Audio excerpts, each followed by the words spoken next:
Hi, welcome back to my channel. My name is Rossy Rivera, and today I'm sharing how to make this firewood or just wood as part of our 2022 Advent Calendar gift. As always, made in cold porcelain clay. I hope you like this project. Let's get started. To begin, we're going to measure 1/8 of a teaspoon in this sort of beige color and 1/4 of a teaspoon in brown clay. Again, you can find the recipe on our channel. And we're going to start working on the middle. So I'm going to get that beige color, stretch it out.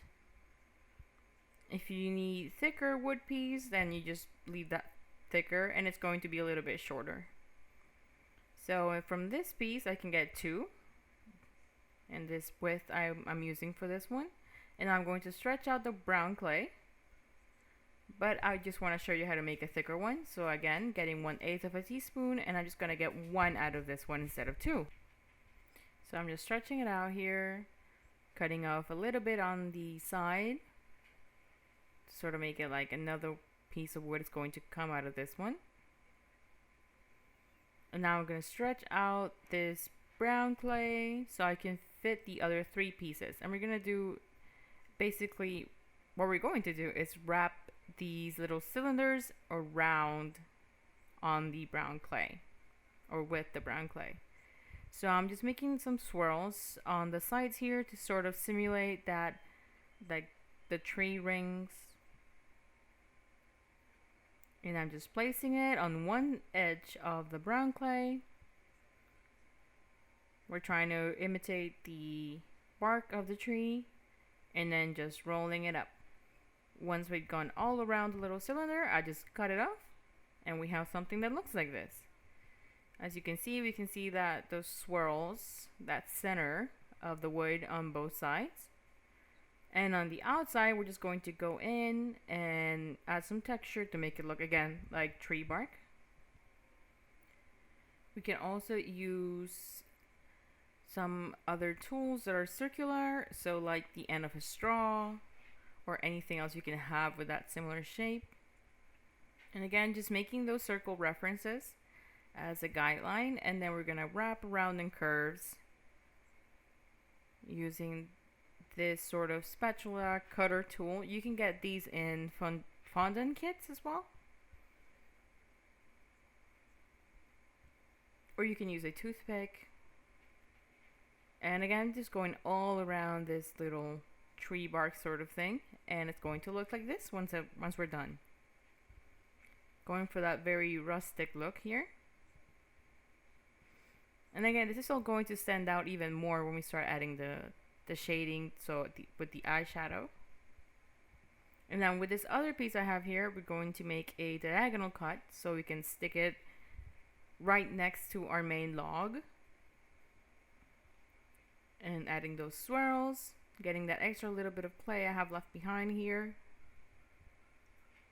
making the cut together on one side, and now I'm going to glue it right next to this log we already made to sort of make it like a stick is sticking out the side. And now I'm just going to blend them together, adding that texture.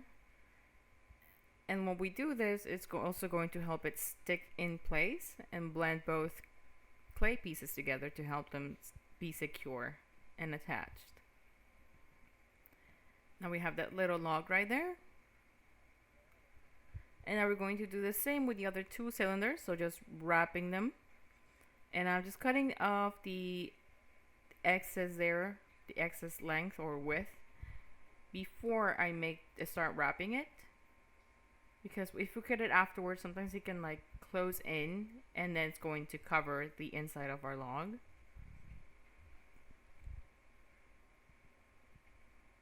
So again, just the same, adding those swirls on the outside for that textured look, and then adding the texture to the outside of our log. And now we'll just have to add the shading. I'm getting a light shade of brown. In this case, I got this one from these dry pastels. You can also use eyeshadows, and those work just as well. So again, just getting that powdered dry pastel and adding it to that beige color, which is the inside of our log, to give it that natural look, and using darker brown to go on the outside. You can see the difference now from what we had originally to how it's going to look now. Here, just like this, because this darker shade is going to go on the outside and sometimes even stick into those crevices and make it have different shades of brown all throughout the log. And now it's completely up to us how many we're going to make. I'm making a couple of these since I will be placing them all around our little nativity scene area. And that's it. We're pretty much done. So I really hope you liked today's very short video. My name's Rossy Rivera. Many blessings.